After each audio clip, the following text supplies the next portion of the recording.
Water, forestry, इन सब से related data यहाँ से लिया जा सकता है, एक्सप्लोरेशंस किए जा सकते हैं। यहाँ पे 3D मैपिंग होती है। अगर मैं यहाँ जाऊं, ये भुवन 2D है, ये भुवन 3D है। इस पे अगर आप जाओगे 3D मैपिंग पे आप जाएंगे, हालांकि ये थोड़ा टाइम लेगा। भुवन 3D में जाकर के जो डिफरेंट मॉन्यूमेंट्स हैं, प्लेसेस हैं, हिस्टोरिकल प्लेसेस हैं, उनके स्ट्रक्चर्स का, उनको आप 3D में यहाँ पे लोकेट कर सकते हैं। बस आपको क्या करना है, यहाँ पे नाम डालना है। तो मैं अगर यहाँ पे नाम डालती हूँ वृंदा गार्डन,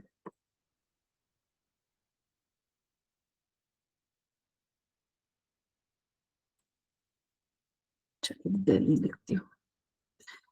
बस सिर्फ एक दिक्कत होती है, क्योंकि ये अब इसने दिया और मुझे, मेरे अंदर इतना पेशेंस नहीं है, ये थोड़ा सा स्लो है क्योंकि 3D है। अब जो मैंने पहले डाला था ना, वो इसने यहाँ पर दे दिया। वृंदावन गार्डन जितनी जगहों पर है, बहुत सारी जगहों पर है, नॉट ओनली इन मैसूर, पहले तो सिर्फ वहीं था। It it is showing the data. अब मैं अगर ये अयोध्या वाला यहाँ पे क्लिक कर देती हूँ, अब देखिए कितना ये, इतना ब्यूटीफुल ये शो करता है उसको, but it takes a little bit of time. अब ये उसको अभी लेके जाएगा वहां पर, लोकेट आप कर सकते हो उसको।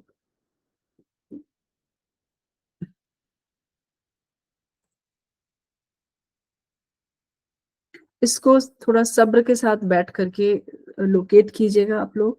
जो ये जो IRS है, इन जो इंटरनेट रिमोट सेंसिंग है, जो उसके जरिए चलता है, तो थोड़ा सा इसमें टाइम लगता है।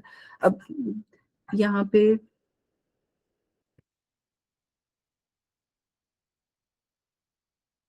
जिस भी एरिया को आपको लोकेट करना है, उसके नाम को टाइप करने के बाद थोड़ी देर में वो आएगा, और फिर आप उसको लोकेट कर सकते हैं इधर। और फिर इसका जो 3D मॉडल है वो यहाँ से सेलेक्ट कर सकते हैं, कौन से हैं।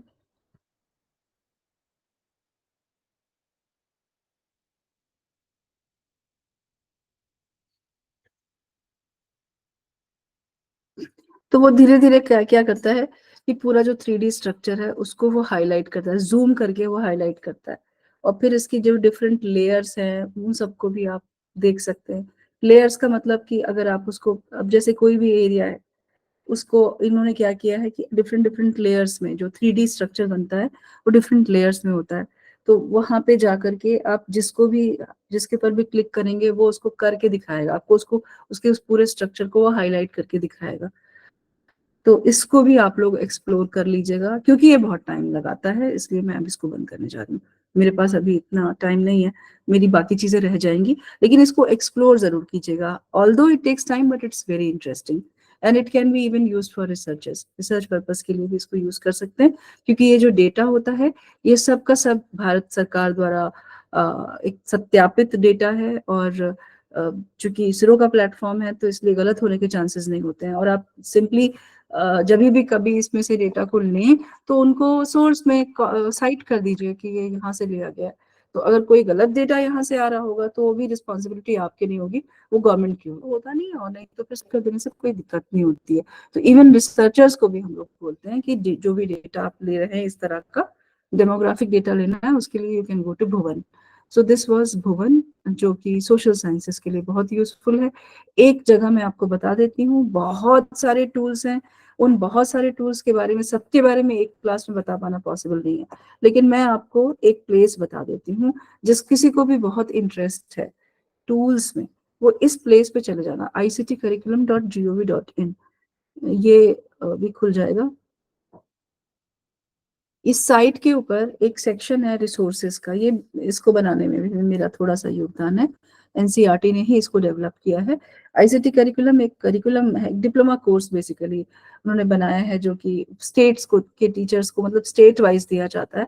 यहाँ पे इस साइट पे आने के बाद यहाँ पे एक सेक्शन है रिसोर्सेज का, और इस रिसोर्सेज के सेक्शन में जब आप इस पे क्लिक कर, मतलब अपना कर्सर लेके जाएंगे, तो ड्रॉप डाउन में आता है। यहाँ पे ड्रॉप डाउन में ये आएगा, इधर सॉफ्टवेयर, दिस वन, इस पे क्लिक कर दीजिए। जब इस पे आप क्लिक करेंगे तो विद इन फ्यू सेकेंड्स वो आपको एक पेज पे लेके जाएगा जहां पे सब्जेक्ट वाइज जो सॉफ्टवेयर्स हैं उनकी लिस्ट आ जाती है। अभी खुल ही रहा है।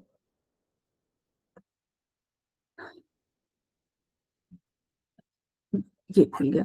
तो ये जो है, ये subject list of software from the web which are free, ये भी याद रखिए, ये सब फ्री वाले हैं, फ्री सॉफ्टवेयर है, तमाम सब्जेक्ट्स के सॉफ्टवेयर है। ये जैसे है, ये पॉडकास्ट ऑडियो बनाने के लिए होता है, ये जो है ये सब एनिमेशन के लिए होते हैं, छोटे छोटे एनिमेशन।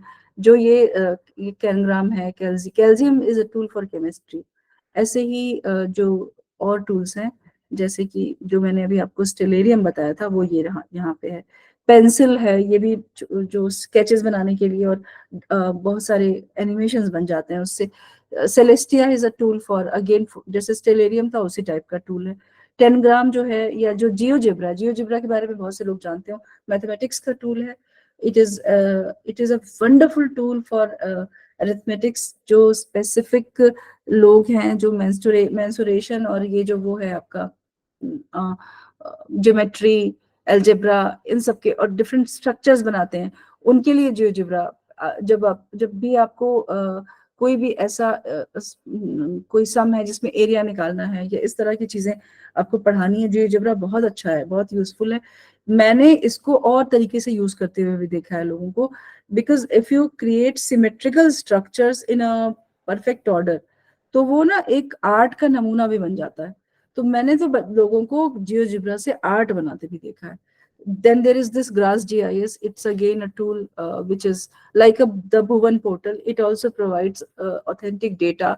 Data को manipulate करना, ये सब कुछ इस पे से हो जाता है। तो there are the subject specific tools जो कि आप यहाँ से लेकर के, इसकी की यहाँ पे दी रहती है, इस पे क्लिक करने से उसके वेबसाइट पे जाएंगे, वहां पे उसकी की होती है, उसको आप वहीं से इंस्टॉल कर सकते हैं मशीन में। So beautiful tools which can be used if you want to, just for the sake of using नहीं यूज करना। जब मन करे, जब आपको कोई स्पेसिफिक काम करना है, तब आप उसको यूज कर लीजिए। 2 4 5 भी सीख लेंगे तो भी आपका आराम से काम चल जाता है। तो जो गूगल टूल्स है उनके अलावा अगर थोड़ा और आगे जाना है तो उसके लिए ये वाला है। कुछ तो ऐसे टूल्स हैं, जैसे ये जो है स्क्रैच है इसमें नीचे ये वाला, ये तो अभी 6ठी 7वीं के बच्चे भी यूज करते हैं। ये बल्कि उनके सिलेबस में भी डाल दिया गया है, कंप्यूटर का जो पेपर होता है उसमें। इससे वो छोटे छोटे एनिमेशंस बना लेते हैं स्क्रैच से, जिसमें उसमें प्री फॉर्मेटेड स्ट्रक्चर्स होते हैं लोगों जो कैरेक्टर्स के, तो उनको यूज करके वो स्टोरी बिल्डअप कर लेते हैं। तो बहुत सारी चीजें जो है वो इजीली उनको सिखाई जा सकती हैं with the help of the Scratch. So ये तो वो जगह थी जहां से आप बहुत सारे टूल्स को हासिल कर सकते हैं। Let us now come to other place. Like हम मुझे जो अभी का जो ये सेशन है, इसमें आपको बताना है regarding the open educational resources कि OERs क्या होते हैं। पहले मैं थोड़ा सा बता देती हूँ कि OERs होते क्या हैं। तो अच्छा, किसी का कोई सवाल है क्या टूल्स के बारे में? क्योंकि अब मैं अगली चीज बताने जा रही हूँ। Is there any question? Ma'am ICT tools का वो लिंक जो बताया वो क्या था? ICTcurriculum.gov.in। ictcurriculum.gov.in। gov.in। Okay okay. So okay, then I'm moving to the open educational resources। थोड़ा सा मैं बता देती हूँ कि ये क्या होते हैं। नाम से पता चल रहा है, OER, ओपन एजुकेशनल रिसोर्स। ऐसे रिसोर्सेज जो इंटरनेट पे अवेलेबल हैं। रिसोर्स का मतलब कोई फोटो हो, कोई टेक्स्ट हो, कोई डायग्राम बना हुआ हो, कोई पिक्चर तो हो गई, कोई वीडियो हो, कोई ऑडियो हो, कोई गेम हो, इंटरैक्टिव ऑब्जेक्ट हो, इस तरह का कुछ भी हो। ये जो रिसोर्सेज हैं ये इंटरनेट पे मौजूद होते हैं अलग अलग तरह की साइट्स पे।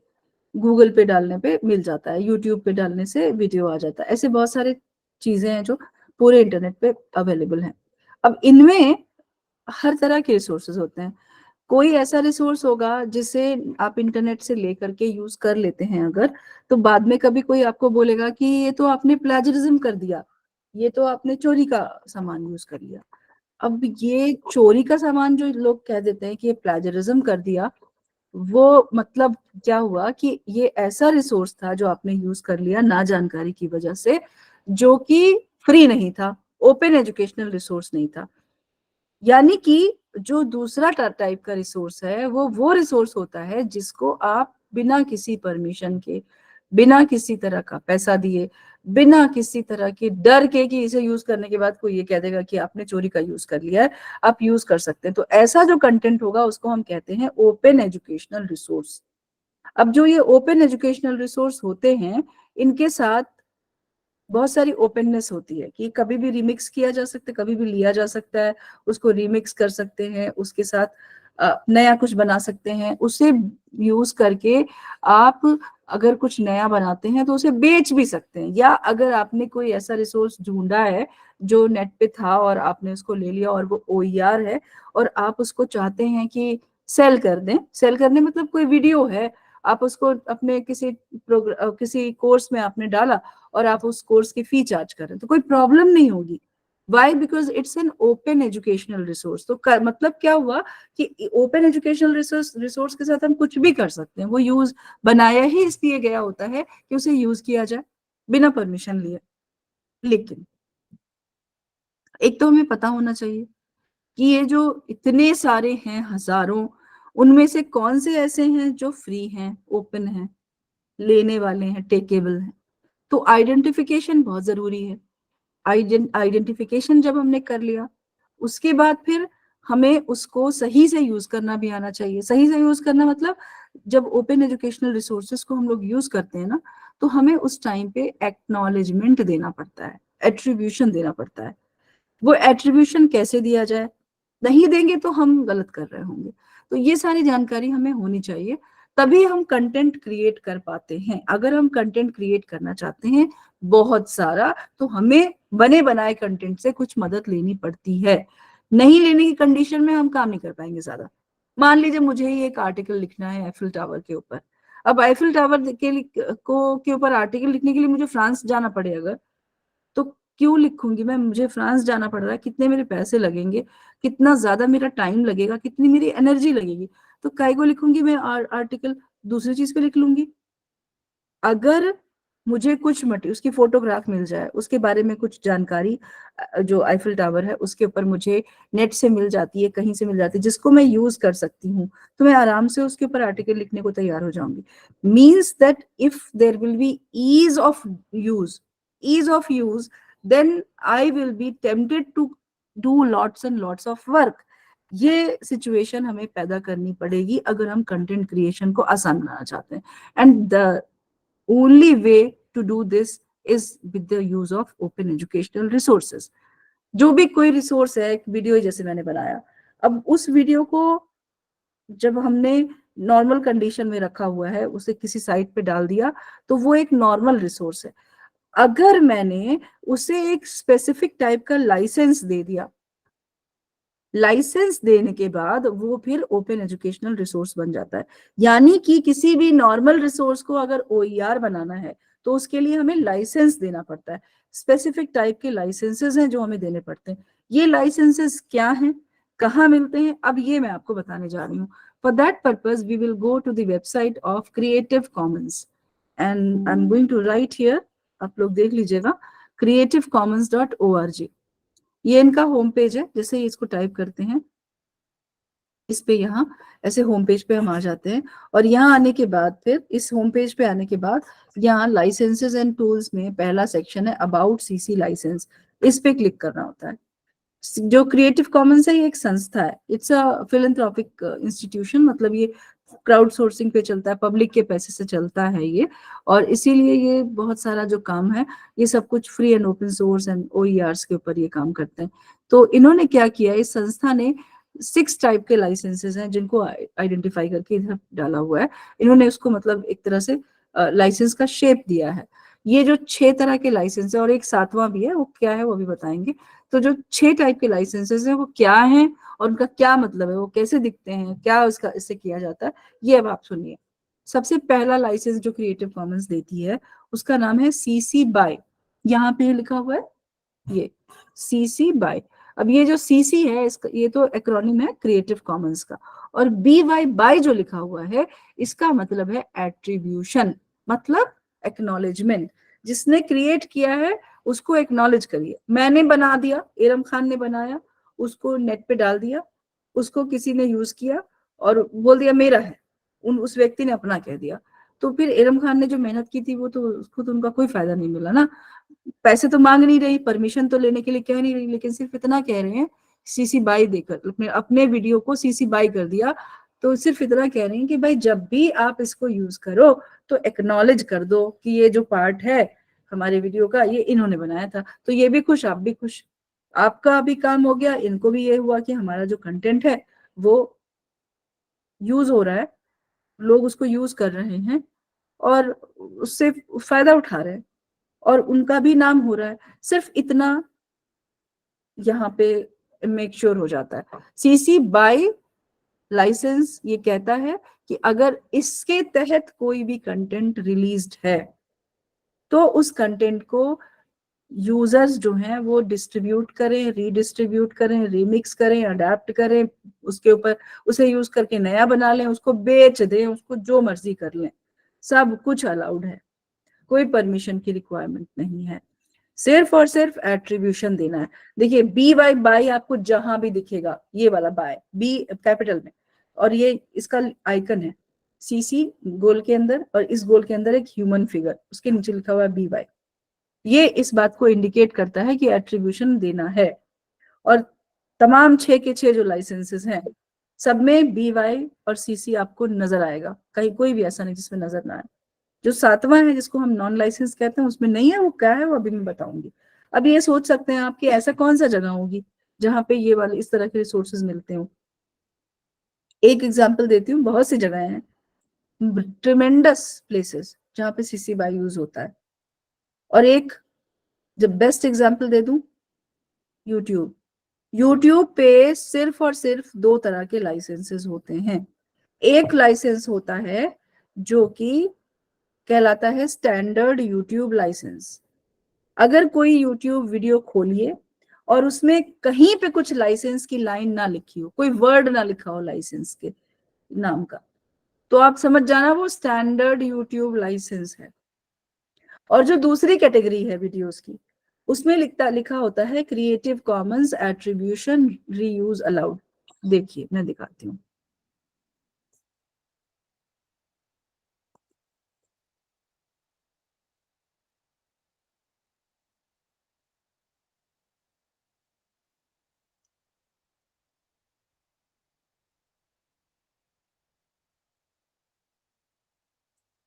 दिस वन, ये वीडियो है, ये मेरे चैनल के ऊपर पड़ा हुआ है।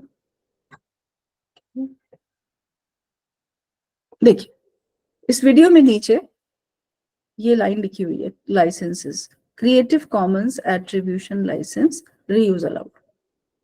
तो there are just 2 types, one is fully copyrighted और जिसका नाम है स्टैंडर्ड यूट्यूब लाइसेंस, जो कि नॉर्मली यू कांट सी, किसी भी वीडियो में अगर लाइसेंस की लाइन नहीं लिखी हुई है, अपने आप बाय डिफॉल्ट आपको समझ जाना है कि वो एक स्टैंडर्ड यूट्यूब लाइसेंस्ड वीडियो है, इसको नहीं लेना है।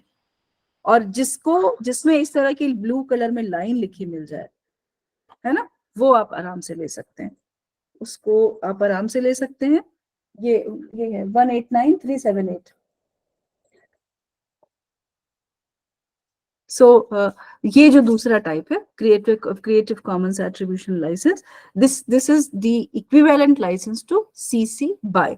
सो ये है एग्जांपल कि कहाँ पे ये वाला पाया जाता है। अब चलिए मैं वापस चले जाती हूँ वो ही वाले पेज पे, जिस पेज पे हम लोग थे, दिस वन। सो ये तो हो गया सीसी बाय। उसके नीचे है नेक्स्ट जो है, उसका नाम है सीसी बाय एस ए। अब जो ये सीसी बाय एस ए है, इसमें 2 चीजें तो पुरानी है, सीसी एंड बाय। दूसरी वाली जो तीसरा है वर्ड लिखा हुआ है S A stands for share alike. Share alike मतलब आप जब भी कभी ऐसा कोई कंटेंट यूज करेंगे जो सीसी बाय एस ए के तहत रिलीज्ड है और उससे कुछ नया बनाएंगे, कुछ भी कर सकते हैं उसके साथ, everything is possible, remixing, adaptation, distribution, redistribution, selling, everything is allowed. The only thing is just that if you are using the content which is released under CC by SA and you are creating something new, in that at that moment, once you are making that new creation available over the internet, आप same licence use करेंगे. तो मेरा content use किया और x व्यक्ति ने एक नया कंटेंट बनाया. अब वो एक्स व्यक्ति जब उस नए वाले कंटेंट को इंटरनेट पे या कहीं किसी प्लेटफॉर्म पे डालेगा, तो मेरा कंटेंट क्योंकि सीसी बाई एसए में था, तो वो नेक्स्ट व्यक्ति भी अपना जो कंटेंट है वो सीसी बाई एसए में ही रिलीज करेगा, क्योंकि उसने जो यूज किया है वो सीसी बाई एसए में था. तो share alike, whenever you are using it, sharing it for the next time, you have to share it with the same license, and this is all called as CC by SA, जिसका ये icon है CC, BY and SA. This is the icon for it. Okay. After this, the next license is named as CC by NC. What is NC? NC stands for non-commercial. Non-commercial का मतलब है कि अब आपको हर चीज allowed है करना. ये भी लाइसेंस अगर किसी कंटेंट पे है तो अलाउड है चीजें करना, लेकिन only for educational purpose, not for commercial purpose. यानी कि अभी बेच नहीं सकते. बेचना क्या करे, कैसे बेचते हैं कि हमने कुछ लिया नेट से और उसको एक किसी कोर्स का पार्ट बनाया, किसी कंटेंट का पार्ट बनाया, जो कि हम जिसपे हम फर्दर फी चार्ज करने वाले हैं, कोई ऐसा काम करने वाले हैं जिससे रेवेन्यू जनरेट हो. तो ऐसे टाइम पे आप फ्री वाले वीडियो को यूज नहीं कर सकते. ये सीसी बाई एनसी जो है, सॉरी फ्री कह रही हूं मैं, जो सीसी बाई एनसी के अंडर जो वीडियो थे, ऐसे किसी वीडियो को रेवेन्यू जनरेशन के लिए यूज नहीं कर सकते. It can B use only for educational purposes. Free में यूज करना है, एजुकेशनल पर्पज से, कमर्शियल पर्पज से यूज नहीं करेंगे.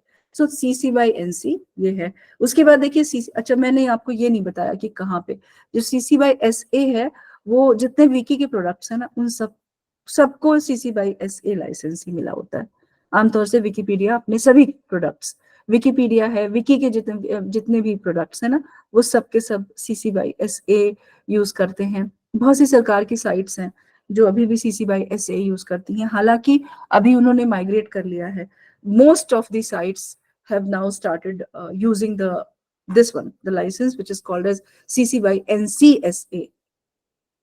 इवन जो मेरे वीडियोस हैं जो स्वयं प्रभा के वेबसाइट पे अवेलेबल हैं, उनको आप देखेंगे तो वो सारे के सारे CC by NCSA के तहत रिलीज है. इसका मतलब है Creative Commons attribution non commercial share alike. यानी नॉन कमर्शियल एक्टिविटीज के लिए, एजुकेशनल पर्पस के लिए मर्जी यूज कीजिए, जैसे यूज करना चाहे करिए. उसके अंदर कोई भी चेंज भी ला सकते हैं, उसके टुकड़े कर सकते हैं, बिट्स एंड पीसेस में भी आप यूज कर सकते हैं, but only for educational purpose. This is a decision which the government has taken once it was identified that in the country, like beyond the country, in the overseas, the videos created by NPTEL, जो national program for technology enhanced learning, जो 7 IITs का consortium है, बड़ा पुराना time से वो content बना रहा था और वीडियोस और उनके कोर्सेज थे जो चल रहे थे, और वो वर्ल्ड वाइड वेब पे थे, बाहर की कंट्रीज में यूज होते थे, और सबके सब सीसी बाई ऐसे यूज करते थे. तो क्या होता था कि लोग उनको यूज कर रहे थे, इंडिया में तो कर ही रहे थे, इंडिया के बाहर बहुत ज्यादा यूज हो रहा था, और उससे वो लोग बहुत सारे पैसे भी बना रहे थे, which was not actually the motto of providing the content. The motto is to provide the content to the end user free of cost, क्योंकि end user जरूरी नहीं है कि बहुत पैसे वाला हो. There can be a student who is not having that much money कि वो इतनी लंबी चौड़ी फीस दे सके, और जब जिसने बनाया है वो कह रहा है कि आप फ्री में दो, तो दूसरा कोई व्यक्ति बीच में आकर के पैसे चार्ज करने लगता है, तो ये तो गलत बात हो जाएगी. तो जब इन बैड प्रैक्टिसेस, मैल प्रैक्टिसेस थी जिनको देखा गया, आइडेंटिफाई किया गया, then they decided, the NPTEL, the Swayam Prabha authorities, and most of the institutions which were earlier adapting the CC by SA license, उन्होंने अपनी पॉलिसीज में चेंजेस लाए और CC by NCSA को अडेप्ट करना शुरू कर दिया, ताकि जो एंड यूजर है, जिस तक पहुंचाना मकसद है, भाई जो पैसे वाले हैं उनके लिए तो कोई बात नहीं, वो तो कोई भी चीज वो पैसे खर्च करके हासिल कर लेंगे, लेकिन वो बच्चा जो नहीं पा रहा है, just because of the limitation of money, इस पे एक्सपेंडिचर नहीं कर पा रहा है इतना वो पढ़ाई पे, उस तक पहुंचने के लिए बनाया गया ये सब। तो उस तक तो पहुंचे, पता चला वहां तक तो पहुंच नहीं रहा, बाकी लोग जो है वो फायदा उठाए जा रहे हैं। So that's why this licence was adopted and it was decided कि नॉन कमर्शियल पर्पज से ही यूज करा जाएगा। और अगर आपको देखना है कि इस पे जाएंगे, मेरे जो वीडियोस इस पे स्वयं प्रभा की वीडियोस हैं वो सब मिल जाएंगे इधर। ओके, लाइक दिस वन, ये प्लेलिस्ट है पूरी। और इसमें अगर मैं किसी को भी खोलूं, एक किसी को खोलते हैं, इसमें मुझे आपको ये दिखाना है कि एंड इसका जो लाइसेंस की लाइन है वो कैसे दी हुई है। ये जो वीडियो है इसमें आप आखिर में आएंगे जब समरी पेज पे, तो जो ये समरी पेज है इस पे आपको देखने मिलेगा कि नीचे की तरफ एक लाइन लिखी हुई है, distributed under Creative Commons attribution non commercial share alike CC BY NCSA licence, ये जो लाइन लिखी हुई है और ये बॉक्स बना हुआ है। This shows that this particular video is released under this particular licence, because ये स्वयं प्रभा, ये आप देख सकते हो, ये आईआईटी मद्रास का के स्वयं प्रभा के अंदर बहुत से चैनल्स हैं, 34 चैनल्स हैं। उसमें से कुछ चैनल्स ऐसे हैं जो कि स्कूल एजुकेशन के लिए हैं, पीएमई विद्या चैनल्स 1 से लेके 12 तक के लिए 12 चैनल्स हैं। और इसके अलावा जो बाकी के चैनल्स हैं वो अलग अलग इंस्टीट्यूशंस को मिले हुए हैं। तो मेरा जो अभी कुछ कुछ एसोसिएशन जो है, बहुत सारे कोर्सेज और बहुत सारे कंटेंट क्रिएशन के लिए आईआईटी मद्रास के साथ है, IIT Madras and IIT Delhi. So वो इनका जो ये वाला चैनल है इस पे ये सारे वीडियोस अवेलेबल है। ये बीएड और एमए एजुकेशन, एमएड, इन सब के स्टूडेंट्स के लिए हैं। ये इसमें ये जो सारे के सारे वीडियोस हैं, ये 33 हैं इसके अंदर, कॉन्सेप्चुअल फाउंडेशंस ऑफ एजुकेशन। ऐसे ही जो चाइल्ड डेवलपमेंट एंड लर्निंग वाला पेपर होता है उसमें 46 वीडियोस हैं। और एजुकेशनल टेक्नोलॉजी की 2 पार्ट्स में कंटेंट क्रिएशन किया गया है। एजुकेशनल टेक्नोलॉजी पार्ट 1 में कोई 28 है और पार्ट 2 में 23 वीडियोस हैं। और जो अभी जेंडर स्कूल एंड सोसाइटी का बना है, which the IIT Madras is right now in the process of making all those, उसके जो पोस्ट वर्क होता है उस पे वो हो रहा है। और most likely in March itself the video will be in public the list of videos, like 37 videos of gender school and society will be in public domain। तो वो सारे के सारे जो है इसी लाइसेंस के तहत रिलीज्ड है, CC BY NCSA, so that anybody can use. दुनिया में कहीं भी कोई भी यूज कर सकता है, यूज करिए, लेकिन एजुकेशनल पर्पज से। किसी को दें भी तो भी फ्री में देना है, क्योंकि गवर्नमेंट ने इसलिए नहीं बनाया है कि उससे लोग पैसे कमाने लगे, उससे फ्री में दिया है। तो अगर आपको फर्दर डिसेमिनेट करना है तो वो भी फ्री में कीजिए, कमर्शियल पर्पज के लिए नहीं। ये था the license which is called as CC by NCSA। इसके बाद अगला जो है which is named as CC by ND। अब देखिए ND यहाँ नया वर्ड आया, ND stands for non derivative. Non derivative का मतलब है कि आप अब इस तरह का कंटेंट जिसको CC by ND लाइसेंस मिल गया है उसको यूज करिए, जैसे मर्जी यूज कीजिए उसको। Even you can go for selling the material, but if you are using this material you can not make any adaptation, change नहीं करेंगे, वो अनअडेप्टेड फॉर्म में ही जाएगा जहां भी जाएगा। क्यों नहीं अडेप्ट कर सकते? क्योंकि उसके अंदर इन्होंने सीसी बाय एनडी लाइसेंस ले लिया है। सीसी बाय एनडी लाइसेंस ले लिया मतलब उन्होंने अडेप्टेशन को रिस्ट्रिक्ट कर दिया, चेंज नहीं कर सकते आप उसमें। जिस फॉर्म में वो बनाया है फर्स्ट यूजर ने, उसी फॉर्म में सेकंड थर्ड जितने भी टाइम वो यूज करना है करिए। नेक्स्ट जो लाइसेंस है which is again a very much used licence, although it's a very closed licence, बहुत ज्यादा यूज होता है फिर भी, सीसी बाय एनसीएनडी। क्या मतलब? Creative Commons attribution non commercial non derivative, कि ना तो कमर्शियल पर्पज से यूज होगा और ना तो उसके डेरिवेटिव्स बनेंगे, ना तो उसका एडेप्टेशन होगा। एनसीईआरटी की जो टेक्स्ट बुक्स है जो 3 भाषाओं में आती हैं अभी, Hindi English Urdu, text books जो हैं वो यही लाइसेंस यूज करती हैं। इसीलिए एनसीईआरटी की टेक्स्ट बुक को कोई भी इंसान, कोई भी संस्था खुद से छाप के बेचना नहीं शुरू कर सकती। जो भी करेगा वो एनसीईआरटी खुद करेगा। उनके खुद के पब्लिकेशन हाउसेस हैं, उनका खुद का पब्लिकेशन का पूरा डिवीजन है, उसके प्रिंटिंग प्रेसेस हैं, वही लोग उन बुक्स को छापते हैं, वो बाइंडिंग करते हैं और वो ही डिस्ट्रीब्यूट करते हैं। कोई XYZ नहीं कर सकता, अगर कर रहा है तो वो नकली किताब होगी। क्यों? और इसीलिए इसका बहुत बड़ा कारण है कि अगर हर कोई करने लग गया तो कितनी सस्ती होती हैं किताबें। मोटी मोटी बुक्स भी 150 रुपए से ज्यादा की नहीं होगी एनसीईआरटी की। और जो बुक्स हैं वो एक स्टैंडर्ड को मेंटेन करती हैं, उसके अंदर जो कंटेंट है उसमें कोई चेंज अगर कोई कर देता है तो बहुत बड़ी प्रॉब्लम हो सकती है, गवर्नमेंट को भी दिक्कत हो जाती है, क्वेश्चंस का आंसर देना पड़ जाएगा पार्लियामेंट में। So that's why the NCERT has adopted this licence कि अगर अडेप्टेशन अलाउड ही नहीं है, जैसे फॉर्म में है वैसे ही फॉर्म में यूज करना है। और उसको अगर कमर्शियल कर दिया तब तो फिर प्राइवेट पब्लिशर्स जैसे हजारों में मिलने लगेंगी किताबें।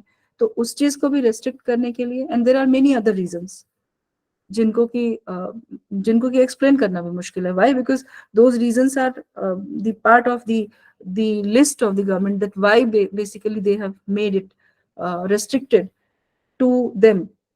Only the NCERT is going to print, to distribute and do the distribution of the books. ये सब कुछ उन्होंने अपने हाथ में रखा है। अडेप्टेशन भी रोक दिया, क्योंकि क्या होता है कई बार कुछ चीजें ऐसी होती हैं जो बताई गई कि ये ऐसे है और वो एक नेगेटिव एग्जाम्पल दिया गया ऊपर और फिर उसका नीचे एक्सप्लेनेशन है। अब मान लीजिए उस नेगेटिव एग्जाम्पल को किसी ने लिया नहीं एनसीईआरटी की किताब से, सिर्फ उस एग्जाम्पल को लिया, उसके एक्सप्लेनेशन को नहीं।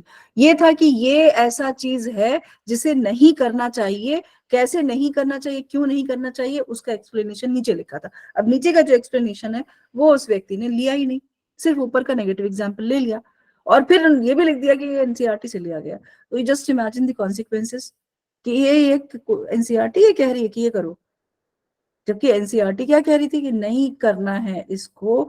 ये चीज के बताने के लिए एक डायग्राम दिया गया था और उसका एक्सप्लेनेशन नीचे नहीं था। तो क्योंकि आधा लेने से क्या होगा, अर्थ का अनर्थ हो जाएगा। सो दैट्स वाई बोल दिया गया कि लेना है अगर तो पूरा लेना है, जैसे है वैसे ही लेना है, नहीं तो मत लेना है। And this is why CC by NC/ND license is taken up by the NCERT textbooks. It's very much used by them. And then these are the 6 licenses and then the 7th one, जिसके बारे में मैं बीच बीच में बता रही थी कि एक है ऐसा जिसको नॉन लाइसेंस भी कहते हैं, इसको कॉपी लेफ्ट भी कहते हैं, इसको CC0 भी कहते हैं, इसको पब्लिक डोमेन डेडिकेशन टूल भी कहते हैं। Many names are there. ये क्या है? ये ये एक ऐसा सेटलमेंट है, अरेंजमेंट है, लाइसेंस कह लीजिए है, जो उन डॉक्यूमेंट्स को दिया जाता है जो पब्लिक प्रॉपर्टी होती है। भाई उसका वो टैक्स पेयर्स के पैसे से बना है, वो टैक्स पेयर्स ने बनाया, लोगों ने मिलके बनाया। जैसे पॉलिसी है, अब भारत का संविधान है, कोई नहीं भी कोई कहने लग जाए हमने लिखा, तो हाँ ठीक है आपने लिखा, कोई बात नहीं, आपका भी योगदान है पॉलिसी के लिखने में, हर भारत के नागरिक का योगदान है। ऐसे जो कॉन्स्टिट्यूशन है या जो इस तरह के डॉक्यूमेंट्स हैं जो कि सरकारी दस्तावेज होते हैं, सबको पता है किसने किया है किसने नहीं। उसकी उसकी आइडेंटिटी क्राइसिस नहीं है कोई भी, किसी भी तरह का। उसमें कोई भी अगर उसको क्लेम करता है कि हमने किया है तो देयर इज अ पॉसिबिलिटी कि उनका भी कुछ उस स्टेक होल्डर का भी उसमें योगदान हो। ऐसे जो डॉक्यूमेंट्स होते हैं उनको हम पब्लिक डोमेन डेडिकेशन टूल के तहत रिलीज करते हैं। That is why CC0 is written. और there are many institution nowadays जिनका जो कंटेंट है वो पब्लिक डोमेन के अंदर वो रिलीज करते हैं। जो पब्लिक डोमेन का टूल अडेप्ट किया गया होता है, देखिए इसमें बाई नहीं लिखा हुआ है, क्योंकि इसमें बाई नहीं है तो even if you don't give attribution तभी भी कोई प्रॉब्लम नहीं, कोई कंडीशन ही नहीं है उसको यूज करने के लिए। जैसे मर्जी यूज कीजिए, बेचिए उसको, बिल्ड अपॉन कीजिए उसके पर, जो मर्जी आप कीजिए, एट्रीब्यूशन भी नहीं देंगे तो भी चलेगा। बट मेरा सजेशन है हमेशा, मैं खुद जब भी कभी यूज करती हूँ कुछ भी कहीं से भी लेकर के, चाहे वो पब्लिक डोमेन का ही क्यों ना हो, मैं उसका डेडिकेशन दे देती हूँ। क्यों?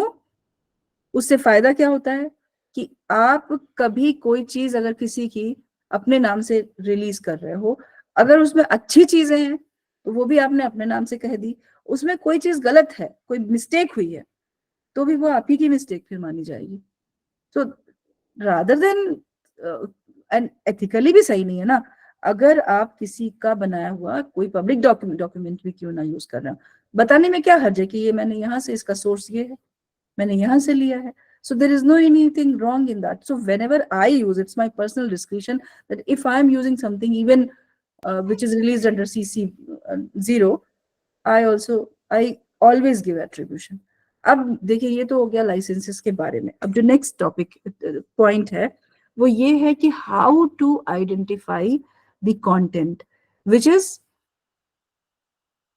OER from the sea of resources available over the internet. पता कैसे चले कि ये OER है, इनमें से किसी लाइसेंस को फॉलो कर रहा है, और फिर उसको ले कैसे, और फिर उसको यूज कैसे करें, डेडिकेशन कैसे दें, और अगर फिर उसे एक OER बनाना है जो हमने अभी कुछ क्रिएशन किया है वो कैसे करें. उसके लिए मैं आपके सामने एक फाइल बनाने जा रही हूँ, कुछ क्रिएट करेंगे एंड देन उस क्रिएशन में ही हम लोग ये सब कुछ सीखेंगे. So I am creating a word document. So this word document is created. इसको नाम दे दिए.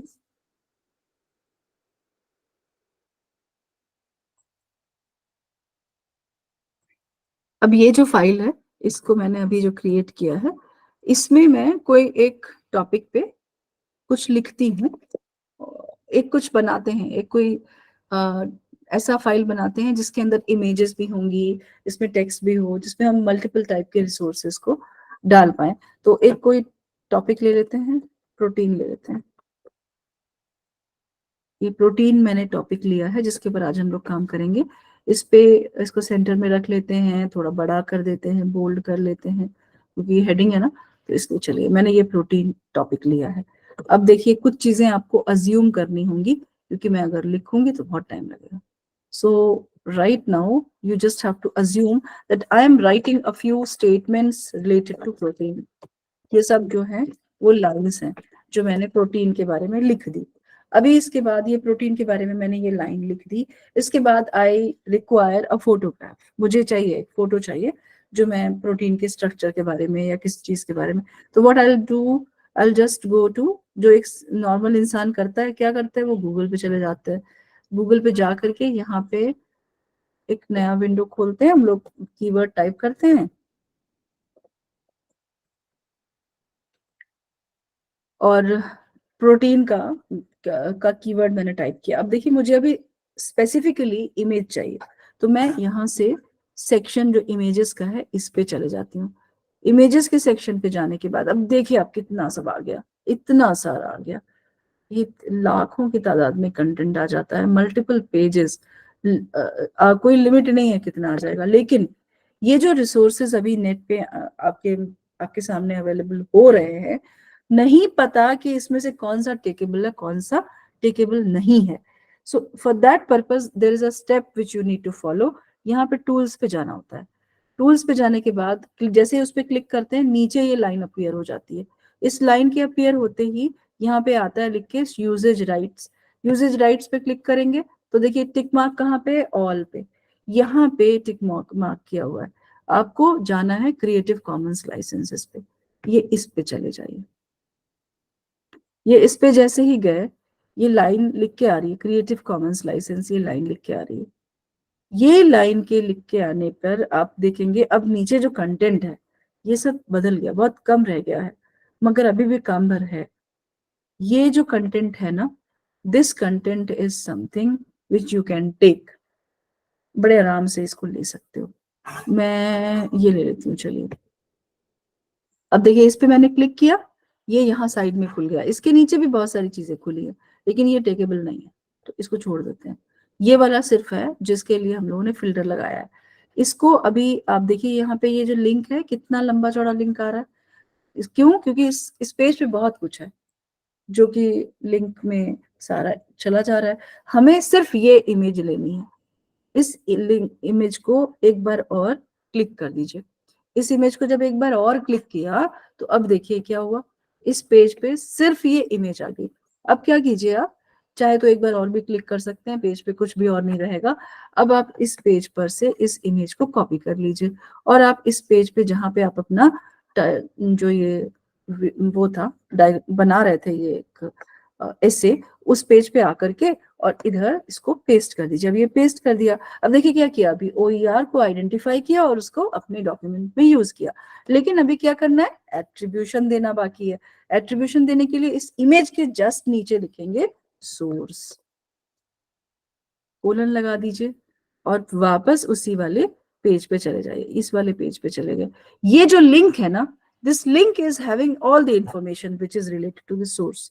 किस दिन, किस व्यक्ति ने, कौन सी साइट पे, सारा कुछ इंफॉर्मेशन है इसमें। तो आपको कुछ नहीं करना, सिंपली आपको ये लिंक को कॉपी कर लेना है और कोई चीज सोचने की जरूरत नहीं। ये लिंक को कॉपी कर लीजिए, इसमें सारी इंफॉर्मेशन एंड ये लिंक को कॉपी आ गए इस पेज पे। इस पेज पे आइए और ये जो सोर्स लिखा है ना जहाँ, वहां पे वो लिंक को पेस्ट कर दीजिए। बस आपका काम हो गया, आपने एक्नॉलेजमेंट दे दिया। अब देखिए ये जो लिंक है ये बहुत लंबा है, मैंने फर्स्ट सेशन में भी बताया था कि अगर कहीं कोई बहुत लंबा कोड है या बहुत लंबा लिंक है उसको, या अगर आप अपना CV जो है वो अपने विजिटिंग कार्ड में डालना चाहते हैं, लोग आजकल QR कोड बना के डाल देते हैं, कैसे कैसे इसको शॉर्टन किया जा सकता है या कैसे इसका QR कोड बनाया जा सकता है, उसके लिए एक तरीका है जो मैं आपको बता देती हूँ जल्दी से। यहाँ पे एक नया विंडो खोलना है, इसमें आपको लिखना है फ्री URL शॉर्टनर, ये रहा this one. So free URL shortener पे जाना है आपको, ये ऐसे होम पेज इसका है। This is a free place where you can create the shorten links and also the QR codes. तो क्या करना है, जो लिंक था जिसको शॉर्टन करना था, इधर जाना है और उसको टाइप कर देना है और ये शॉर्टन URL क्लिक हो जाएगा। तो जैसे ही क्लिक करेंगे जस्ट उसके जस्ट नीचे जहाँ पे ये हुआ, this is the shorten link which you have received, इसे आपको कॉपी कर लेना है। यहाँ से कॉपी करा और इधर आके इसके नीचे मैं आपको दिखाती हूँ करके कितना छोटा सा है। ये देखिए कितना छोटा सा ये लिंक बन के आ गया, ये this one. And this works in the same way in which the upper वाला बड़ा वाला use is working. So that's why if you don't want to put in this big wala link, you can even shorten it and जो छोटा वाला है सिर्फ उसको लिख सकते हो। अब देखिए एक और चीज, अगर इसी का ये शॉर्टेंड लिंक भी नहीं आपको देना है, ये QR कोड ये यहीं पे उसके बगल में, अब ये दोनों काम कर देता है, उसी के जस्ट बगल में वो QR कोड भी जनरेट करके दे दिया है।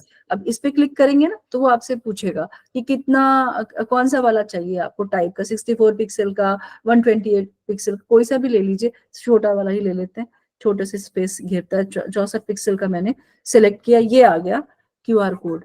अब ये QR कोड को यहाँ से कॉपी कर लीजिए, ये उसी जो लिंक था ना उसी का QR कोड बनाया है। और even you can give the attribution with the help of this QR code. जो जहां पे आपने ये लिंक दिया था ना, इस लिंक के बजाय इन सबको छोड़ करके आप चाहें तो सोर्स सिर्फ इस QR कोड से भी दे सकते हैं। जो ये QR कोड अभी यहाँ पे आ जाएगा, ये QR कोड का साइज आपको बड़ा लग रहा है, उसको छोटा कर लीजिए। वो तो स्कैन ही करना है, स्कैन करने के लिए चाहे वो छोटे से छोटा भी हो, वो आराम से स्कैन हो जाता है।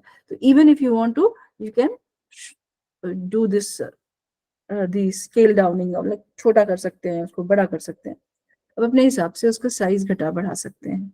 तो 3 तरीके हैं जिनसे आप इस डायग्राम को एट्रीब्यूशन दे सकते हैं। ये तरीका जो स्मार्ट बुक्स होती हैं, एनर्जाइज बुक्स होती हैं, नाम सुना होगा आप लोगों ने, उन सब में QR कोड्स आपको देखने मिलेंगे। NCERT की सारी बुक्स को एनर्जाइज किया गया। क्या किया गया, उस अब कोई भी टॉपिक है, प्रोटीन ही है जैसे, अब प्रोटीन के ऊपर आपको आपको एक चैप्टर मिलता है, उस चैप्टर के अंदर तो लिखा हुआ टेक्स्ट है। अब क्या किया गया है कि साइन लैंग्वेज में उसके ऊपर उसकी एक ऑडियो बुक है, उसको रिकॉर्ड कर दिया गया साइन लैंग्वेज में और उसके ऑडियो फॉर्म में उसको रिकॉर्ड किया गया। उस पे एक कोई प्रोग्राम बना दिया, उस इन सभी प्रोग्राम्स को, साइन लैंग्वेज के प्रोग्राम को, नॉर्मल जो प्रोग्राम है उसको, या जो ऑडियो बुक है, उन सबको वेबसाइट पे डाल दिया गया, जो ई पाठशाला है या जो दूसरी दीक्षा प्लेटफॉर्म है उस पे डाल दिया, और वहां से जो उसके लिंक हैं उनका QR कोड बना करके उस टॉपिक के साथ अटैच कर दिया गया।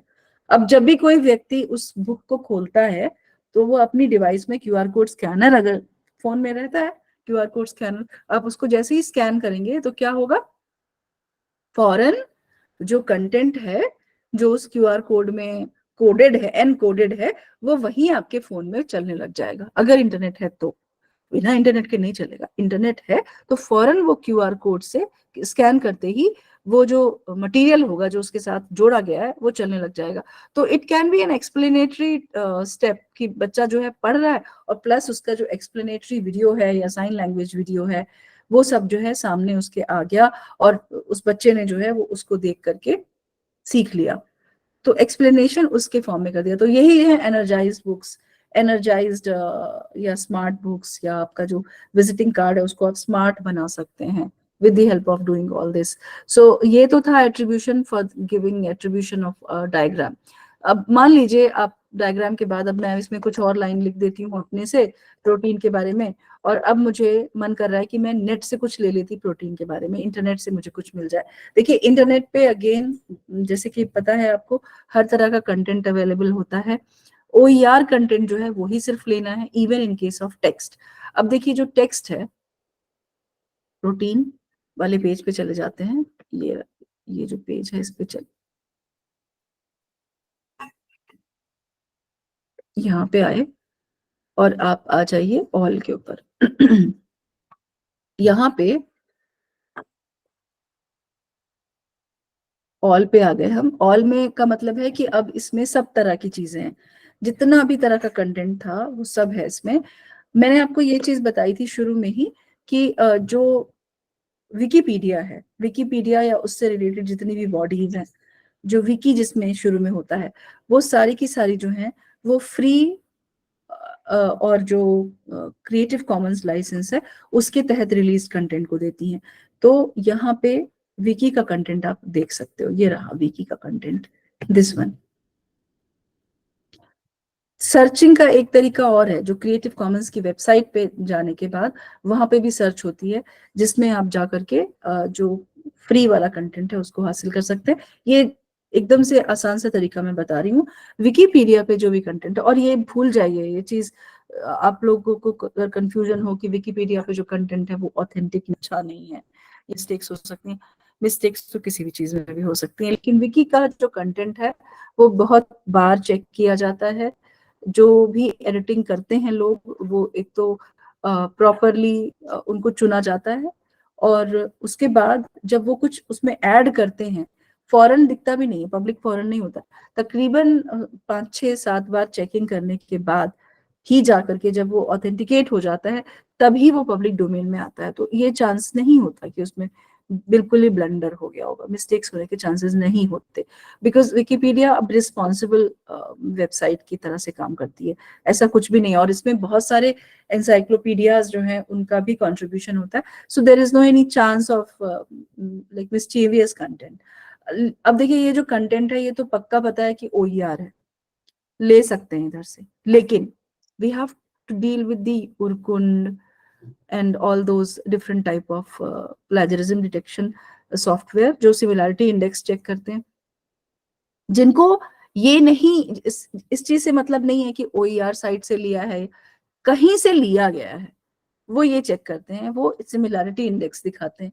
तो इसलिए अगर आप मान लीजिए ये यहाँ से लेना चाहते हैं, ये इतना लेना चाहते हैं, आप बिल्कुल ले सकते हैं, लेकिन लेने के बाद जो सिमिलैरिटी इंडेक्स चेकर्स हैं वो उसमें दिखाएंगे कि ये this much is taken from it, and because एक परसेंटेज आ जाती है, वो मैकेनिकल होता है, तो दैट्स वाई उनको फिर रूल आउट करना मुश्किल हो जाएगा।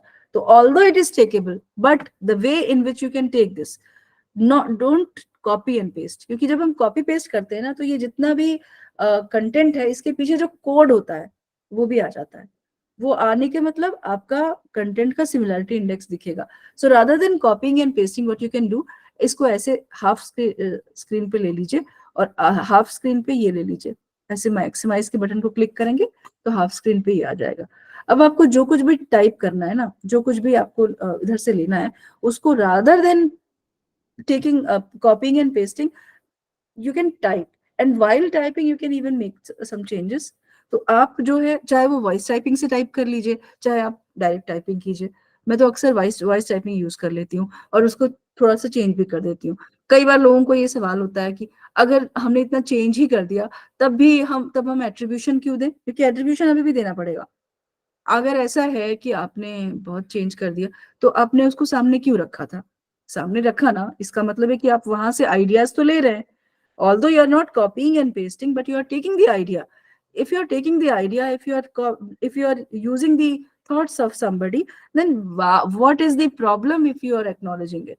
कोई प्रॉब्लम नहीं है एक्नॉलेज करने में, क्योंकि बनाया ही गया था लेने के लिए। तो अब यहाँ से इसको टाइप कर, यहाँ से ये प्रोटीन्स जो है, मान लीजिए मैंने ये प्रोटीन्स से लेके, मैं इसको टाइप नहीं करने वाली, मैं इसको ऐसे बस कर देती हूँ जस्ट टू शोकेस की, यहाँ से लेकर के ये एक्टिविटी तक मैंने ले लिया है। मान लेते हैं यहाँ से लेके यहाँ तक मैंने ले लिया है, ये एक्टिविटी तक मैंने ले लिया है। अब ये इतना ले लिया मैंने, अब इसके बाद नेक्स्ट स्टेप क्या है, मुझे एक्नॉलेज भी करना है, because it's N OER, so it requires to be acknowledged. So what exactly is the way in which we can acknowledge it? Copy the link. ये कॉपी कीजिए लिंक, ये कंट्रोल C करके सेलेक्ट किया और फिर मैंने इसको कॉपी कर लिया। ये कॉपी करके मैं क्या करूंगी, इसे यहाँ इस वाले पेज में नीचे एक ऐड करूंगी, वेब रेफरेंसेस, और इधर मैं ये लिंक को पेस्ट कर दूंगी। अब देखिए मैंने ये लिंक यहाँ पेस्ट कर दिया। इस पूरे डॉक्यूमेंट में कैसे पता चलेगा कि कहाँ पर विकिपीडिया के इस वाले पेज से कंटेंट लिया गया है? भाई सब तो इंग्लिश में ही लिखा गया, कोई ऐसी कहानी नहीं यहाँ पे लिख दी गई कि ये यहाँ से लिया वहां से लिया, तो ये इंडिकेट कैसे होगा? इसके लिए क्या किया जाएगा, यहाँ पे आपको लिखना है स्क्वायर ब्रैकेट में 1, इसको चाहें तो उठा के ऐसे सुपरस्क्रिप्ट कर दीजिए यो, और यहां भी स्क्वायर ब्रैकेट में लिख दीजिए 1, एंटर। क्या हुआ, मैंने यहाँ पे एक लिंक से मटेरियल को लिया है और उनको एक्नॉलेज कर दिया, और ये पता चल रहा है कि इस जगह पे यहां से लिया गया है कंटेंट को। ये तो पहला तरीका हुआ। और दूसरा तरीका ये है कि जैसे बताया था ना बॉक्स लेने का, यहाँ पे आके ऐसे ही इंसर्ट कीजिए बॉक्स, ये टेबल में गए और सिंगल सेल को सेलेक्ट कर लिया, ये बॉक्स आ गया। अब इस बॉक्स के अंदर ये जो कंटेंट है, ये कंटेंट जो है कंट्रोल C की करके मैं इस कंटेंट को इधर पेस्ट कर देती हूँ, और इसी बॉक्स में नीचे लिख देती हूँ सोर्स, ये, और जो लिंक है इस लिंक को यहां से लेके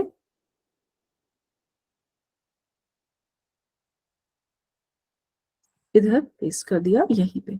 ये करते हैं तब जब हमें कोई हमें इस चीज को हाईलाइट करना होता है कि I have referred to a very authentic, very extraordinary document. I have read this definition, this particular thing from there, and I am using it here in to refer. और maybe मैं ये दिखाना चाहती हूँ कि ये मैंने वर्बेटिम वहां से लिया है और वो जो है एक ऑथेंटिक सोर्स है। तो उस चीज को हाईलाइट करने के लिए कि ये उस जगह से लिया है, मैंने एनसाइक्लोपीडिया ब्रिटानिका से लिया है, या मैंने इसको इस फला जगह से लिया है, मैंने इसे क्या किया, इधर बॉक्स के अंदर डाल करके और वहीं पे उसको सोर्स कर दिया। So in this way you can go for creating the like taking OERs and using it like the OERs which are in text form. Image का तो हम लोगों ने देख ही लिया था। अब देखिए ये तो हो गया। अब इस पूरी प्रोसेस को कंप्लीट करने के बाद, अब मान लीजिए आपने एक अच्छा सा डॉक्यूमेंट बना लिया है। इस अच्छे से डॉक्यूमेंट को आप चाहते हैं, अभी ये क्या है, ये डॉक्यूमेंट नॉर्मल डॉक्यूमेंट है जिसके अंदर आपने बहुत सारे OERs यूज किए। अब इस पूरे डॉक्यूमेंट को आप OER बनाना चाहते हैं, तो आपको क्या करना पड़ेगा, एक लाइसेंस देना पड़ेगा इसे। अब इस ये चूंकि डॉक्यूमेंट है, किताब होती तो उसके जो शुरू में पेजेस होते हैं इंफॉर्मेशन पेज, उस पे हम वो जो लाइसेंस का लाइन है ना, जो सा भी लाइसेंस आपको लेना है वो लाइसेंस उसमें से चूज करके वो लाइन वहां पे लिख देते हैं। या फिर इसमें मैं क्या करती हूँ, जैसे ये डॉक्यूमेंट है, इस डॉक्यूमेंट में मुझे लाइसेंस देना है, तो मैं जाऊंगी इंसर्ट पे, यहाँ पे आऊंगी फूटर पे, फूटर जहाँ पे हम लोग पेज नंबर वगैरह लिखते हैं, मैं एक कोई सा फूटर का स्टाइल चूज कर लेती हूँ, और यहाँ पे अब इस वाले पेज पे जाके, ये जो क्रिएटिव कॉमन्स का पेज था ना, यहाँ पे जा करके आप ये कर सकते हैं। आप अगर मान लीजिए मुझे ये लेना है, ये वाला लाइसेंस लेना है, मैं एकदम शॉर्टकट आपको बता रही हूँ, ये ऐसे ही लिख देंगे तो भी चलेगा। ये बॉक्स को आप कॉपी कर लेंगे, कॉपी करके उधर पेस्ट कर देंगे तो भी चलेगा। और अगर आप इस पे क्लिक करेंगे तो वो इस वाले पेज पे लेके जाएगा। इस पेज से ये इतने को पेस्ट कॉपी कर लीजिए, यहाँ से देख लीजिए, यहाँ से कॉपी किया मैंने। अब मैं चली गई उस वाले पेज पे वापस, ये रहा पेज मेरा, इधर मैंने इसको ऐसे पेस्ट कर दिया। ये बहुत बड़ा लग रहा है तो मैं क्या करूं, इसको सेलेक्ट करके और इसको छोटा कर देते हैं, यहाँ पे जाके इसका साइज छोटा कर देते हैं। इनफ है इतना, ये इतना करके बस। अब क्या हुआ इससे, ये पूरा मेरा जो डॉक्यूमेंट है ये CC by NC ND में कन्वर्ट हो गया। इसमें ये जो फुटर है, हर पेज पे, जितने पेजेस का भी होगा ये डॉक्यूमेंट, हर पेज पे वो जो फुटर है वो आएगा, अपीयर होगा, और जो जाहिर करेगा कि ये पूरा डॉक्यूमेंट एक लाइसेंस डॉक्यूमेंट है, एक OER डॉक्यूमेंट है, which is adapting the licence called CC by NC ND। जब कोई वीडियो बनाते हैं तो उसमें हम लोग आमतौर से समरी पेज में डालते हैं, या फिर आप, बहुत सारे लोगों का अभी ये भी हो गया कि उसको जो है वो सिर्फ CC by NC ND लिखना है, या वो जो छोटा सा बॉक्स है ना, उस बॉक्स को हर पेज पे डाल दीजिए। कोई ऑडियो बना रहे हैं, अब ऑडियो बनाने में तो वो दिखेगा नहीं ना, तो ऑडियो में क्या करते हैं, हम उसको बोल देते हैं, जैसे ही आपका ऑडियो कंटेंट कंप्लीट हुआ, so it can be recorded that this audio या this program is released under CC by NC ND 4.0 licence, which means attribution, non commercial, no derivatives. ऐसे करके रिकॉर्ड कर दिया, and the recording is going with the entire content, the recorded statement वो उसके साथ चला जाता है, जिससे पता चलता है कि ये जो ऑडियो फाइल है वो CC by NC ND या OER है। तो ऐसे करके we can go for creating the OER. So what we did right now, we identified OERs, we used them, we acknowledged the sources, and then we have created the content which we just now have created. We have transformed that content into an OER. I hope all of you have got the idea. समझ में आया होगा। किसी को कुछ पूछना है तो पूछ लीजिए। यस मैम, जी, बहुत ही अच्छा प्रेजेंटेशन आपका, और बहुत सारी नई बातों को हम लोगों ने सीखा। मेरे मन में दो बातें जो आई है जो मैं आपसे पूछना चाह रहा हूँ। एक तो ma'am, if we are talking about research, तो रिसर्च में जो प्लेजरिज्म की हम बात करते हैं, तो प्लेजरिज्म के लिए एक तरफ तो हम प्लेजरिज्म के सॉफ्टवेयर लाते हैं, ट्रिनिटन है, ओरकुंड है ना। दूसरी तरफ हम उस प्लेजरिज्म को दूर करने के लिए, चाहे क्विलबोल्ट है, चैट GPT है, बहुत सारी चीजें वो भी इन्वेंशन हो गई हैं। तो एक आपने बहुत अच्छी बात कही कि अगर आप कोई थॉट भी कॉपी कर रहे हैं, भले लैंग्वेज चेंज कर दें, कोई थॉट भी कॉपी कर रहे हैं, तो आपको एट्रीब्यूशन देना चाहिए अगर आप ऑनेस्ट हैं तो। बट इसके लिए कोई ऐसा लीगल प्रोसीजर या कुछ आप उसको, अगर उसने लैंग्वेज चेंज कर दी है और बहुत सारी चीजें ऐसी है, तो उसको फिर वो प्रूफ कर पाना बहुत मुश्किल होता है कि आपने प्लेजरिज्म किया है। और ज्यादातर जो रिसर्च की थीसिस आ रही है या जो रिसर्च पेपर है, उसमें चूंकि मेरे भी बहुत सारे जो पार्ट थे वो उन्होंने क्विलबोल्ट के थ्रू चेंज कर दिया लैंग्वेज या उसको बदल दिया। तो ऐसे में किस तरह से अच्छा रिसर्च इंडिया में हो सकता है, और स्पेशली सोशल साइंसेज में बात करें अगर, तो किस तरह से अच्छा रिसर्च हो सकता है। और एट्रीब्यूशन ना देना, जो आपने बात कही, एट्रीब्यूशन देने से भी एक मान बढ़ता है कि भाई एट्रीब्यूशन आपने दिया, कम से कम हमने जो मेहनत किया उसको आपने कहीं पे रिकॉग्नाइज किया, कहीं पे उसको प्लेस किया। तो ये चीज मैम, इसके बारे में क्या बोलना है आपका, क्योंकि जैसे जैसे टेक्नोलॉजिकल डेवलपमेंट हो रहे हैं वैसे वैसे इस तरह की प्रॉब्लम भी आ रही है। देखिए, जो आपका सवाल बहुत ही वैलिड सवाल है। AI टूल्स के बारे में मैं बहुत सारी चीजें बता सकती हूँ, बहुत सारा कुछ सिखाती रहती हूँ, लेकिन मुझे मालूम है, ऑल्दो PhD करवा रही हूँ AI पे, उसके बावजूद मुझे पता है कि इसके कॉन्सिक्वेंसेस बहुत गलत हो सकते हैं। It can be a kind of situation, there can be a kind of situation जब हम लोग अपनी जो मेंटल कैपेसिटीज हैं उनको डिसरप्ट होते हुए देखेंगे। हमें बेसिक राइटिंग और उसमें भी दिक्कत होने लगी, क्योंकि ये सब डिवाइसेस हमारा सारा काम कर दे रही होंगी। तो yes, I know that QuillBot जो है वो पैराफ्रेजिंग कर देता है, और उसके बाद बहुत से ऐसे लोग हैं जो कंटेंट को एक्नॉलेज नहीं करते। पैराफ्रेजिंग करने का मतलब ये नहीं हुआ कि अब एक्नॉलेजमेंट नहीं करना है, एक्नॉलेजमेंट तो करना ही करना है। मैं इस चीज का सोल्यूशन क्या मानती हूँ कि अगर आप उस कंटेंट को जो क्रिएट करते हैं उसको आप OER डिक्लेयर कर देते हैं, क्योंकि अगर मान लीजिए किसी ने पैराफ्रेजिंग की है या कंटेंट को यूज किया है, रिपर्पस किया है, और सोर्स को एक्नॉलेज नहीं किया है, तो उसके लिए जो प्रोविजंस हैं क्योंकि जो OER के बहुत सारे प्रोविजन है, कॉपीराइट के रूल्स हैं जिनके तहत वो इन्फ्रिंजमेंट माना जाता है और एकेडमिक इंटेग्रिटी का वायोलेशन माना जाता है, और उसके तहत बहुत सारे ऐसे एक्शंस हैं जो गवर्नमेंट ले सकती है, UGC ले सकती है। तो मेरा ये मानना है कि कंटेंट को OER बना देने से फिर आप ना बहुत सी चीजों से बच जाएंगे।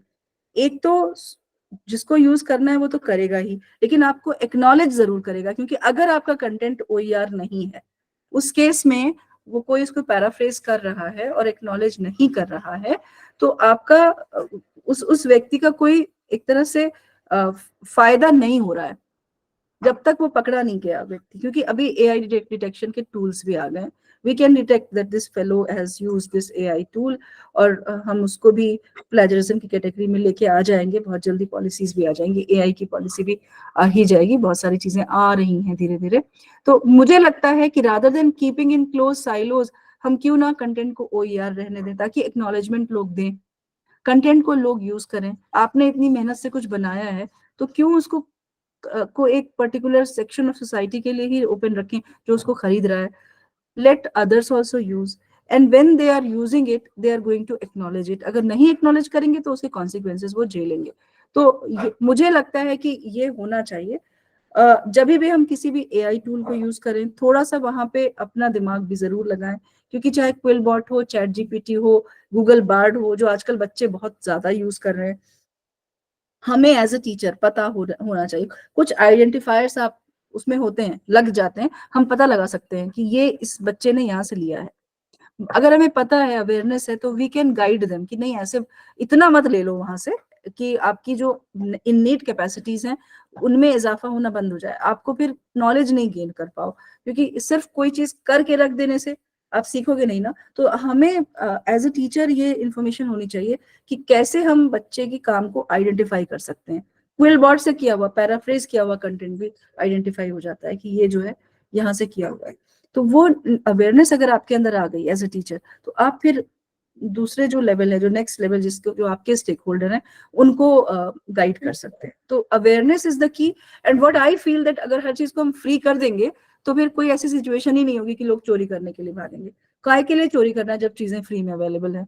तो मुझे तो ये सोल्यूशन नजर आता है। इसलिए मैं जो कुछ क्रिएट करती हूँ, बहुत कंटेंट अब तक करा है और मैं करती रहती हूँ, मैं कोशिश करती हूँ कि अगर कोई ऐसी संस्था है, जैसे कहीं कोई पेपर लिखा और वो मान लीजिए किसी ऐसे ऑर्गेनाइजेशन में के पास चला गया जो कि स्कोपस इंडेक्स्ड है या फिर जो रिसर्च गेट वगैरह, तो वो लोग नहीं उसको ओपन उसमें डालते हैं। लेकिन बाकी जो कंटेंट है, आई ऑलवेज मेक श्योर कि वो OER हो।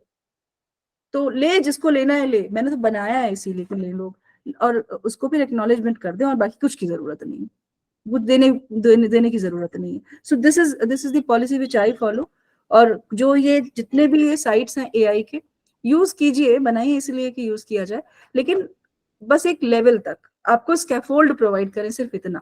ये नहीं कि आप उनके डिपेंडेंट हो जाएं। ये बहुत बुरे मास्टर हैं, याद रखिए। AI टूल्स या ICT, मैं ICT पे लेक्चर देती हूँ, लेकिन मैं हर बार ये बात बताती हूँ, जब तक ये आपका स्लेव है, इससे अच्छा दुनिया में कोई गुलाम नहीं है, कोई स्लेव नहीं है। लेकिन अगर ये आपका मास्टर बन गया तो इससे बुरा कोई मास्टर नहीं है। तो अपना मास्टर मत बनने दीजिए इसको, इतना इसके ऊपर इतनी मास्टरी है कि वो आपको सिर्फ हेल्प करने के लिए, असिस्ट करने के लिए हो। So awareness, knowledge is the key. if you have developed that to you, nobody is going to harm you. Okay, this is my thank you so much, yes. Thank you so much ma'am. लेकिन मुझे लगता है अभी बहुत काम करने की जरूरत है इसके ऊपर, और बिल्कुल ये चीजें हो रही है, और UGC या जो भी ऐसी ऑर्गेनाइजेशंस हैं उनको बहुत सीरियसली लेने को इसको जरूरी है। और हो क्योंकि रहा मैम जो है, एक हो जो रहा है आपने, काफी हाँ सारा काम। हाँ, क्योंकि मैम आपने जो बात कही कि स्कोपस लिस्टेड या ये UGC केयर है ना, इसमें भी एक अजीब तरह का जो है चीजें चल गई है।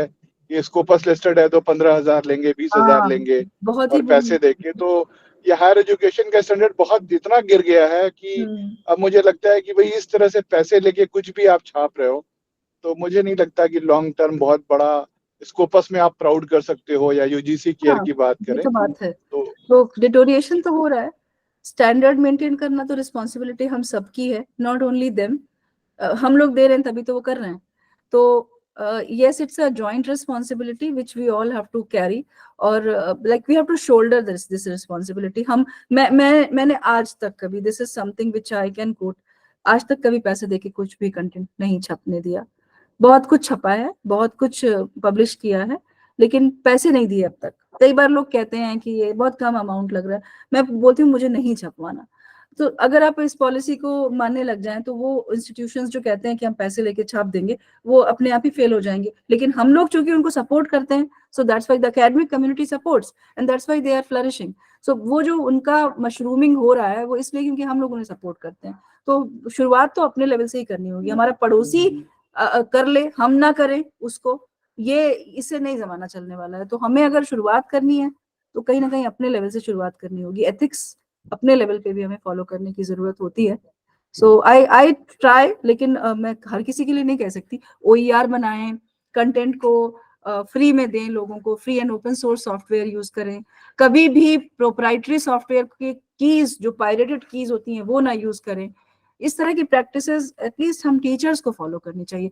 छपने के लिए देना है तो पैसे क्यों भाई? वो अगर 15,000 रुपया ले रहा है, इट मीन्स कि पूरी तरह से वो एकेडमिक इंटेग्रिटी को डिसफॉलो कर रहा है ना. नो, वो उसके अगेंस्ट है. हम देते ही क्यों है छपने के लिए? नहीं देना चाहिए. जहाँ पे प्रॉपरली स्क्रूटनी करके और कंप्लीट अच्छे तरीके से करके छपते हैं, वहां देना चाहिए. टाइम लगेगा लेकिन एटलीस्ट एकेडमिक इंटेग्रिटी तो फॉलो होगी. So those things we have to practise, and maybe there will be a day जब चीजें ठीक हो जाएंगी, सुधर जाएंगी. यही उम्मीद कर सकते हैं. Okay, so is there any question related to the topic which was dealt? OER से किसी तरह का question अगर नहीं है तो I think the time is over. We can close the session. Thank you, ma'am, for a very interesting